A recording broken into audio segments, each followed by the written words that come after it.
ಕೊಡಲಿಲ್ಲ. ತಿಂಡಿ ಮುರಿದಾರ. ಆ ತಿಂಡಿ ಮುರಿದಾರ ಅನ್ನೋದು ಭಾಳ ಖುಷಿ ಪಡ್ತಕ್ಕಂಥ ನಮ್ಮದೆಲ್ಲ ವಿಷಯ. ಫುಲ್ ಖುಷಿ ಪಡಬೇಕು. ನೀರು ತರಿಸ್ಬೇಕು. ಕೆಳಗ ಮ್ಯಾಗ ನೀರು ತರಿಸ್ಬೇಕು ಅನ್ನೋದಷ್ಟು ನಮ್ಮ ಉದ್ದೇಶ. ನಿಮಗೆ ನೀರು ಬರೆಸೋದ ನಮ್ಮ ಹವ್ಯಾಸ, ನಿಮಗೆ ನೀರು ಕುಡಿಸೋದ ನಮ್ಮ ಹವ್ಯಾಸ. ನೀವು ಕುಡಿಬೇಕು, ನಾವು ಕುಡಿಸ್ಬೇಕು, ನೀವು ಕುಡಿಬೇಕು, ನಾವು ಕುಡಿಸ್ಬೇಕು. ಇವರು ನಾವು ಗಿಲ್ ಏನರ ಗಲಗಲ ಮಾಡಿ ಗಿಲ್ ಅನಿಸ್ತಾ ಅಂತ ಮಾಡಿದ್ವಿ. ಎದೆ ಅವ್ರಿಗೆ ಜಲ್ ಅನಿಸ್ತಾನಂತ ನಾವು ವಿಚಾರ ಮಾಡಿದ್ವಿ. ಗಿಲ್ ಅವ್ರಿಗೆ ಎದೆ ಜಲ್ ಅನಿಸ್ಲಿಲ್ಲ. 6 ಹೊಡೆದ್ರೆ ಹಿಂಗ ಸೂರ್ಯಕುಮಾರ್ ಯಾದವ್ ಬೂಂತ ಬಾಲು. ಪಾಕಿಸ್ತಾನದಾರ ಏನರ ಹೆಚ್ಚು ಕಡಿಮೆ ಮಾತಾಡಿದ್ರಪ್ಪ ಅಂತಂದ್ರೆ ಅಲ್ಲೇ ಮುಗುಳ್ಯಾಗ ನೀರು ತರಸಂಗ ಬಡಿತಿದ್ರು ಅವ್ರಿಗೆ. ಅಷ್ಟರ ನಮಸ್ಕಾರ ಕರ್ನಾಟಕ. ಭಾಳ ಹೊಸ ವಿಷಯ ಮತ್ತು ಭಾಳ ದಿನಗಳ ನಂತರ ಭಾಳ ದೊಡ್ಡದಾಗಿರ್ತಕ್ಕಂಥ ಒಂದು ಚರ್ಚೆ ಹಾಗೂ ಒಂದು ಖುಷಿ, ಒಂದು ಸಂತಸ ಏನಪ್ಪ ಅಂತಂದರೆ,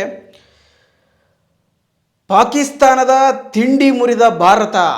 ಅಂದರೆ ನಮ್ಮ ಭಾರತ ದೇಶ ಮತ್ತು ಪಾಕಿಸ್ತಾನ ದೇಶದ ಒಂದು ಒಣ ತಿಂಡಿಯನ್ನು ಮುರಿದಿರುವಂಥದ್ದು ಮತ್ತೊಮ್ಮೆ ಪ್ರೂವ್ ಆಗಿರುವಂಥದ್ದು. ಕಾರಣ ಇಷ್ಟೇ, 2025ರ ಏಷ್ಯಾ ಕಪ್ ಮೊದಲ ಪಂದ್ಯವಾಗಿರುವಂತಹ ಪಾಕಿಸ್ತಾನ ಮತ್ತು ಭಾರತದ ವಿರುದ್ಧ ನಡೆಯಲಾಗಿತ್ತು. ಆ ಭಾರತದ ತಂಡ ಇಡೀ ಪಾಕಿಸ್ತಾನ ತಂಡವನ್ನು ಸೋಲಿನಿಂದ ಸೋಲಿಸಿರುವಂಥದ್ದು ಮತ್ತು ಹೀನಾಯವಾಗಿ ಸೋಲಿಸಿರುವಂಥದ್ದು. ಕಚ್ಚಡಗಳಿಗೆ ಹೆಂಗೆ ಹೊಡಿಬೇಕಾಗಿತ್ತು ಅಂತಂತಂದ್ರೆ ಫಸ್ಟ್ ಬ್ಯಾಟಿಂಗ್ ತೊಗೋಬೇಕಾಗಿತ್ತು. ನಾ ಹೇಳ್ತಿದ್ದೆ, ಅಷ್ಟು ಖುಷಿಯಾಗಿರೋದು ಭಾಳ ಅಂದ್ರೆ ಭಾಳ ಖುಷಿಯಾಗಿಬಿಟ್ಟೈತಿ. ಪಾಕಿಸ್ತಾನ ಸೋತ್ಬಿಟ್ಟೈತಿ, ಹೊಂಟ್ಬಿಟ್ಟೈತಿ. ಅಂದ್ರೆ ನಮ್ಮ ಫಾಲ್ಗಾಮ್ ಯುದ್ಧ ಆಗಿರ್ಬೋದು ಅಥವಾ ಆಪರೇಷನ್ ಸಿಂಧೂರ ಆಗಿರ್ಬೋದು, ಎಲ್ಲ ಸೇಡನ್ನು ತೀರಿಸಿಕೊಳ್ಳುವಂಥ ಸಂದರ್ಭದೇ. ಇದಕ್ಕೊಂದೇ ಒಂದು ಕಾರಣ ಏನಪ್ಪ ಅಂತಂದ್ರೆ, ಭಾರತ ದೇಶವನ್ನು ಎಂದೆಂದಿಗೂ ಕೂಡ ಸೇಡಿನ ರೀತಿಯಲ್ಲಿ ನೋಡುವಂತಹ ಪಾಕಿಸ್ತಾನವನ್ನು ಮತ್ತೊಮ್ಮೆ ಭಾರತ ಬಗ್ಗು ಬಡಿದಿದೆ. ಅದರ ಒಣ ತಿಂಡಿ ಮುರಿದೈತಿ ಅಂತ ನಾ ಹೇಳಬಹುದು. ಮತ್ತು ಈ ಪಾಕಿಸ್ತಾನ ನಮ್ಮನ್ನು ನೋಡಿದರೆ ಯಾವುದೇ ಕ್ಷಣದಲ್ಲೂ ಕೂಡ ಗಡ ನಡಗಬೇಕು ಹಂಗ ಮಾಡಿ ಕುಂತಿದೆ ಈಗ ಭಾರತ.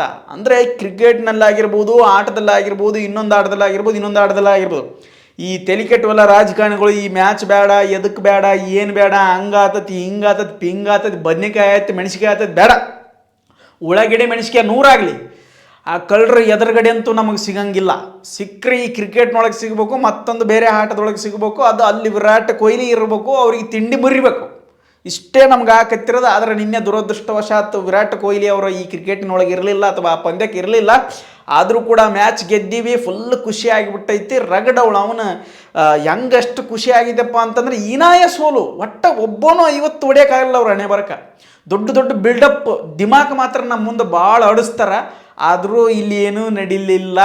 ಮಸ್ತ್ ಅಂದ್ರೆ ಭಾರಿ ಮಸ್ತ್ ಇತ್ತು. ಅದರ ಮ್ಯಾಚು ರಾತ್ರಿ ಅಂತೂ ಅಷ್ಟು ಕುತೂಹಲ, ಅಷ್ಟು ಒಂದು ಉತ್ಸಾಹ ಇತ್ತು ನಮ್ಮಲ್ಲಿ.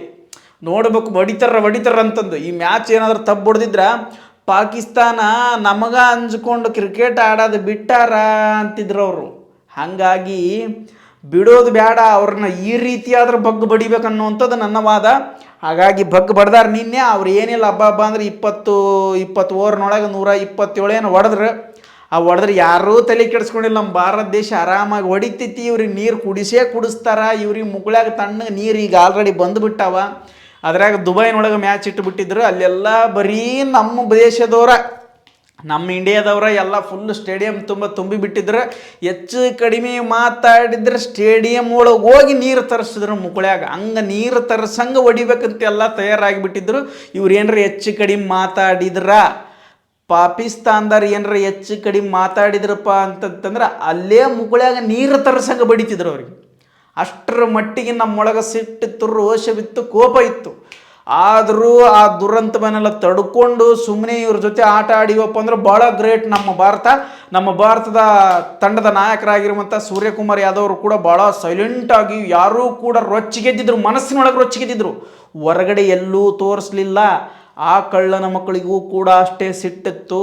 ಗೆದ್ದಿದ್ರಿಗಿನ ರೂಢಿ ಮಾಡಿಬಿಡ್ತಿದ್ರು. ಆದರೆ ಭಾರತ ಅದಕ್ಕೆ ಅವಕಾಶ ಮಾಡಿಕೊಡಲಿಲ್ಲ.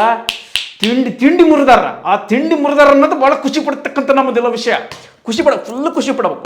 ಮನುಷ್ಯ ಆರಾಮಾಗಿ ಖುಷಿ ಪಡ್ಬೇಕು. ಇನ್ನೊಂದು ಸರಿ ಇದ್ರಂಗೆ ಎದುರು ಬರ್ತಾ ಇರ್ಬೇಕು ಪಾಕಿಸ್ತಾನ, ನಾವು ಹಂಗೆ ಎದುರು ಬಡಿತಾ ಇರಬೇಕು. ಆ ಕ್ರಿಕೆಟ್ನೊಳಗೆ ಆಗಲ್ತಕ್ಕ, ಇನ್ನೊಂದದ್ರಾಗ ಆಗಲ್ತಕ್ಕ. ಒಟ್ಟು ಮಸ್ತ್ ಅಂದ್ರೆ ಮಸ್ತ್ ಕ್ರಿಕೆಟ್ ಆಡ್ಯಾರ ನಿನ್ನೆ. ಅದರೊಳಗೆ ನಮ್ಮ ಫಸ್ಟ್ ಬಾಲ 4 ಅವನ ನಮ್ಮ ಅಭಿಷೇಕ್ ಶರ್ಮಾ ಏನು ಹೊಡಿತಾನ್ರಿ. ಸಣ್ಣ ವಯಸ್ಸು ಹೊಡ್ದಪ್ಪ. ಒಂದು 6 ಒಂದು 4 2 6 ಏನು ಹೊಡೆದ. ಏನು ಅದ್ಭುತ ಶಾಟ್, ಒಂದೊಂದು ಶಾಟ್ ಅದ್ಭುತ. ಆಮೇಲೆ ಇವರು ನಾವು ಗಿಲ್ ಏನರ ಗಲಗಲ ಗಲಗಲ ಮಾಡಿ ಗಿಲ್ ಅನಿಸ್ತಾನಂತ ಮಾಡಿದ್ವಿ, ಎದೆ ಅವ್ರಿಗೆ ಜಲ್ ಅನಿಸ್ತಾನಂತ ನಾವು ವಿಚಾರ ಮಾಡಿದ್ವಿ. ಗಿಲ್ ಅವ್ರಿಗೆ ಎದೆ ಜಲ್ ಅನಿಸ್ಲಿಲ್ಲ.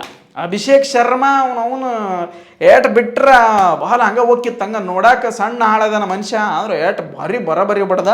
ಅದಾದ ನಂತರ ಬಂದಿರುವಂಥ ಸೂರ್ಯಕುಮಾರ್ ಯಾದವ್ ಬಂದರು. ಅವ್ರು ಒಂದು ಸ್ವಲ್ಪ ಸೈಲೆಂಟ್ ಆಟ ಆಡ್ಲಿಕ್ಕತ್ತಿದ್ರು, ಯಾಕಪ್ಪ ಅಂದ್ರೆ ನಾಯಕಲ್ಲ ಸ್ವಲ್ಪ ಸೂಕ್ಷ್ಮಿ ಆಟ ಆಡ್ಬೇಕಂತೇಳಿ, ಇವ್ರಿಗೆ ಬಗ್ಗು ಬಡಿದ್ರೆ ಮಾತ್ರ ಅಂತೇಳಿ ಅನ್ನುವಂತಹ ವಿಚಾರದೊಳಗೆ ಅವರು ಕೂಡ ನಿಧಾನ ಆಡಿದರು.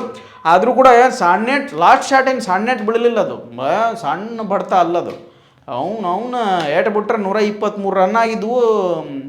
6 ಹೊಡೆದ್ರೆ ಹಿಂಗೆ ಸೂರ್ಯಕುಮಾರ್ ಯಾದವ್ ಬೂಂತ ಬಾಲ್, ಮೂವತ್ತು ಬಾಲ್ ಹಂಗೆ ಬರ್ತಾ ಹೊಡೆದ್ರು. ಆಯ್ತೆ ಈ ದುಬೆ ಹೊಡೆದನಪ್ಪ ಬಾಬಾ, 1-2 6 ಬೂಂತಿತ್ತು ನೋಡು ಬಾಲ್, ಮ್ಯಾಲೆ ಹೋಗಿಬಿಟ್ಟಿತ್ತು ಬಾಲ್. ಹಂಗೆ ಹೇಟ್ ಬಿಟ್ಟ, ಆ ಏಟಿಗೆ ತತ್ತರಿಸ್ಬಿಟ್ರು ಅವ್ರು ಎಲ್ಲ. ಕೆಳಗ ಮ್ಯಾಗ ಎಲ್ಲ ಕಡೆ ನೀರು ಬಂದುಬಿಟ್ಟಿದ್ದು ಅವ್ರಿಗೆ. ಆ ಖುಷಿ ತಡ್ಕೊಳಕ್ಕೆ ಆಗೋಲ್ತದು, ಹೆಂಗೆ ಹೇಳ್ಬೇಕು ಅನ್ನೋದನ್ನು ಗೊತ್ತಾಗೋಲ್ತು. ತಿಲಕ್ ವರ್ಮ ಆತ ಕೂಡ ಒಂದು 6 ಹೊಡೆದಪ್ಪ, ಅವನು ದೊಡ್ಡ ಹಾಳಪ್ಪ ಆತ ಕೂಡ. ಹಾಗಾಗಿ ಎಲ್ಲರೂ ಕೂಡ ನೀರು ತರಿಸಿಬಿಟ್ಟಾರ. ಆಮೇಲೆ ಇನ್ನೊಂದು ವಿಷಯ ಏನು ಗೊತ್ತೈತೇನು, ನಮ್ಮ ಭಾರತ ದೇಶದವರು ಈ ಕಳ್ಳನ ಮಕ್ಕಳು ಪಾಕಿಸ್ತಾನದವ್ರನ್ನ ಎಲ್ಲಿ ಮಾತಾಡಿಸಿಲ್ಲ, ಎಲ್ಲೆಲ್ಲಿ ಮಾತಾಡಿಸಿಲ್ಲ. ಅವರು ಮಾತಾಡಿಸ್ಬೇಕಂತ ಬಂದರು, ಮಾತಾಡಿಸಿಲ್ಲ. ಟಾಸ್ ಆಯ್ತಲ್ಲ ಅಲ್ಲೇ ಮಾತಾಡಿಸ್ಬೇಕಂತ ಅವ ಯಾರು ಕ್ಯಾಪ್ಟನ್ ತೊರಗ, ಅವನ ಬಗ್ಗೆ ನಾ ಅವ್ರ ಹೆಸರೇ ಹೇಳಕ್ಕೆ ಹೋಗಿಲ್ಲ. ಅವ್ರ ಹೆಸರು ಹೇಳಕ್ಕೂ ಒಂಥರ ನಮ್ಗೆ ಹಿಂಸೆ ಆಕತಿ. ಕೈ ಕೊಡ್ಬೇಕಂತ ಹೋದ, ಅಲ್ಲಿ ಕೈ ಕೊಡಲಿಲ್ಲ, ಸಪ್ಗೆ ಇದ್ರು. ಮತ್ತು ಅಲ್ಲಿಂದ ಯಾವಾಗ ಗೆಲ್ತು ಮ್ಯಾಚ್ ಅವಾಗ ಕೈ ಕೊಡ್ಬೇಕಂದ್ರು ಅಲ್ಲಿ ಕೂಡ ಯಾರ ಕೈ ಕೊಡಲಿಲ್ಲ ಅನ್ನೋದು ನಾನು ನೋಡಿದ ಮಟ್ಟಿಗೆ. ನೀವೇನು ನೋಡಿದ್ರೆ ನನಗೊಂದು ಸ್ವಲ್ಪ ಕಮೆಂಟ್ ಹಾಕಿ ತಿಳಿಸ್ರಿ, ನನಗೂ ಅದ್ರ ಬಗ್ಗೆ ಮಾಹಿತಿ ಇಲ್ಲ. ಅದಾದಮೇಲೆ ಮತ್ತು ಗೆದ್ದ ಮ್ಯಾಗ ಎಲ್ಲರೂ ಒಳ್ಳೆ ವಾಪಸ್ ಬರ್ತಾರಲ್ಲ, ರೂಮ್ನಾಗಿದ್ದವ್ರು ಎಲ್ಲರೂ ಕೈ ಕೊಟ್ಟು ಹಿಂಗೆ ತಬ್ಬಿಕೊಂಡು ಆಯ್ತು ಇರಲಿ ಸಮಾಧಾನ ಅಂತ ಮಾಡೋಕ್ಕೆ ಯಾವುದೂ ನಡಿಲಿಲ್ಲ. ನಿನ್ನೆ ಅವರು ಹೋದ್ರು, ಇವರು ಸೋತರು, ಮನೆಗೆ ಹೋದ್ವು, ಅವು ಗೆದ್ದು ಖುಷಿ ಪಟ್ಕೊಂಡು ಒಳಗೆ ರಚ್ಚಿ ಗೆದ್ದು ಬಿಟ್ಟಿದ್ರು ಒಳಗೆ.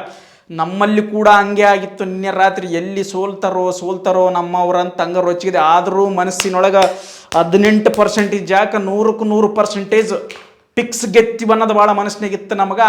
ಪಕ್ಕ ಗೆದ್ದು ಬಿಟ್ಟಿವಿ. ಇವ್ರ ಬಗ್ಗೆ ಏನಾನ ಜಿಂದಾಬಾದ್ ಅಂದಿದ್ದಿದ್ರಲ್ಲ ಭದ್ರಾವತಿ ಕಳ್ರಿ, ಎಲ್ಲಿದ್ರಿಪ್ಪ ಕಳ್ರ, ಬರ್ರಿಪ್ಪ ಜಿಂದಾಬಾದ್ ನಿಮ್ಮ ಮುಕ್ಳ್ಯಾಗ ಮತ್ತು ಬರ್ತೈತಿ ನಮಗೆ ಬಾಯಿಗೆ. ಮತ್ತೆ ಯಾಕೆ ಬೇಡ ಅವೆಲ್ಲ ಭಾಳ ಮತ್ತವು ಭಾಳ ಸಂದರ್ಭ ಬೇರೆ ಆಕತಿ, ಬೇಡ ವಿಚಾರನ ಬೇಡ. ಒಟ್ಟು ಪಾಕಿಸ್ತಾನದವ್ರು ಸೋತಾರ ಅನ್ನೋದು ನಮ್ಗೆ ಭಾಳ ಖುಷಿಯಾಗಿರ್ತಕ್ಕಂಥ. ಆ ಸೇಡನ್ನು ಇಲ್ಲಿ ತಿರ್ಸಿವಿ. ನೀವು ಮತ್ತಿನ್ನ ಫೈನಲಿಗೆ ಬರಬೇಕು, ಮತ್ತು ಫೈನಲಿಗೆ ನಾಯಿ ಹೊಡ್ದಂಗೆ ಹೊಡಿಬೇಕು. ನಿಮ್ಗೆ ಒಟ್ಟು ನಾಯಿ ಹೊಡ್ದಂಗೆ ಹೊಡಿಬೇಕು, ನೀರು ತರಿಸ್ಬೇಕು. ಕೆಳಗ ಮ್ಯಾಗ ನೀರು ತರಿಸ್ಬೇಕು ಅನ್ನೋದಷ್ಟು ನಮ್ಮ ಉದ್ದೇಶ. ನಿಮಗೆ ನೀರು ಬರೆಸೋದ ನಮ್ಮ ಹವ್ಯಾಸ, ನಿಮಗೆ ನೀರು ಕುಡಿಸೋದ ನಮ್ಮ ಹವ್ಯಾಸ. ನೀವು ಕುಡಿಬೇಕು, ನಾವು ಕುಡಿಸ್ಬೇಕು, ನೀವು ಕುಡಿಬೇಕು, ನಾವು ಕುಡಿಸ್ಬೇಕು. ಇಷ್ಟ ನಡೆದು ಬಿಟ್ಟೈತೆ, ಇದು ನಡೀತಾನೆ ಇರ್ತದೆ. ನೀವು ಇನ್ನು ಏಷ್ಯಾ ಕಪ್ ಮುಗಿಯೋದ್ರೊಳಗೆ ಇನ್ನೊಂದು ಸರಿ ನಮ್ಗೆ ಎದುರು ಹಾಕ್ತೀರಿ, ಮತ್ತು ಬಗ್ಗ ಬಡಿತೀವಿ ಅನ್ನೋದು ನನಗೆ ಕಾಯಸ ಐತೆ. ಇದನ್ನು ಬಂದ್ ಮಾಡುವಂಥ ಪ್ರಯತ್ನ ಬೇಡ. ಪಾಕಿಸ್ತಾನ ಇನ್ನು ಫೈನಲಿಗೆ ನೀವೇ ಬರಬೇಕು, ನಾವೇ ಬರಬೇಕು. ನಿಮ್ಮನ್ನು ಮೆತ್ತಗೆ ಬಡಿಬೇಕು. ಅಂದ್ರೆ ಕ್ರಿಕೆಟಿನೊಳಗೆ ನೀವು ಏನಾರು ಕೈಯಾಗ ಸಿಕ್ಕರಪ್ಪ ಅಂದ್ರೆ ಹಂಗೆ ಹೊಡಿಬೇಕು. ಎಲ್ಲರೂ ಕೂಡ ಅವನು ರೊಚ್ಚಿಗೆದ್ದು ನೀವು ಫಸ್ಟ್ ಬ್ಯಾಟಿಂಗ್ ತೊಗೊಂಡು ತಿಂಡಿ ಮುರಿಬೇಕನ್ನೋದು ನನ್ನ ಉದ್ದೇಶ. ಅವರು ಫಸ್ಟ್ ಬ್ಯಾಟಿಂಗ್ ತೊಗೊಂಡಿದ್ರು, ಹಾಗಾಗಿ ಸ್ವಲ್ಪ ರನ್ ಆಗಿದ್ವು.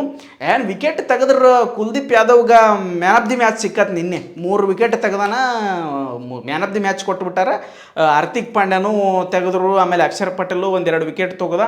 ಹಾಗಾಗಿ ಒಟ್ಟು ಆಲ್ಔಟ್ ಮಾಡುವಂಥ ಸಂದರ್ಭದೊಳಗಿದ್ರು, ಆದರೆ ಅವ್ರು ಆಲ್ಔಟ್ ಆಗಲಿಲ್ಲ. 9 ವಿಕೆಟ್ ಹೋಗಿ ಏನು ತೊಂದರೆ ಇಲ್ಲ.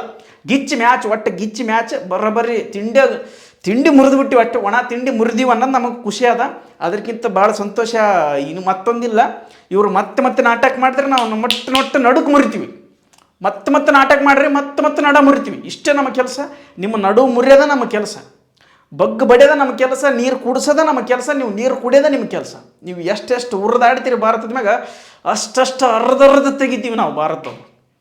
ಏನಂತ ತಿಳ್ಕೊಂಡಿರಿ ನೀವು ಭಾರತ ಅಂತಂದ್ರೆ, ಇದು ತಿಳ್ಕೊಬೇಕು. ನೀವು ಜೀವಮಾನ ತಿಳ್ಕೊತಿರ್ಬೇಕು, ನಾವು ನಿಮಗೆ ಬಡ್ಕೊಂತಿರ್ಬೇಕು. ಇಷ್ಟೇ. ಅದು ಎಷ್ಟು ಮಾತಾಡಿದ್ರೆ ಖುಷಿ ಕಮ್ಮಿ ಆಗಂಗಿಲ್ಲ.